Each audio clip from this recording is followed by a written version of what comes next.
दोस्तों ये power star Pawan Singh का पावर है, भोजपुरी के शेर पावर स्टार पवन सिंह का पावर है कि नया चैनल, बहुत बड़ा चैनल नहीं है दोस्तों, अदिति फिल्म्स, इस पे पवन सिंह का गाना आज रिलीज हुआ। गाने का नाम है लोई के टोई गो। दोस्तों 7 घंटे में 6,59,000 व्यूज, 91,000 लाइक दोस्तों ले लिया, और रियल टाइम व्यूज मुझे लगता है शायद मिलियन टच हो गया होगा। दोस्तों नया चैनल पे भी तबाही मचा दे, छोटे चैनल पे भी तबाही मचा दे, उसी को बोलते हैं पावर स्टार पवन सिंह। दोस्तों पावर स्टार पवन सिंह का लोई का टोई गाने को भोजपुरी की जनता इतना ज्यादा प्यार कर रही कि मुझे तो लगता है कि ये डायरेक्ट पहले नंबर पे ट्रेंड करेगा और विरोधियों को दिखा देगा उनको उनकी औकात।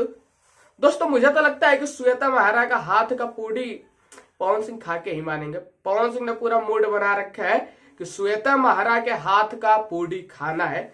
दोस्तों अगर आप लोगों ने अदिति फिल्म्स पे गाना सुना लोई का टोई, तो आप लोगों को गाना कैसा लगा आप लोग कमेंट करके बताओ।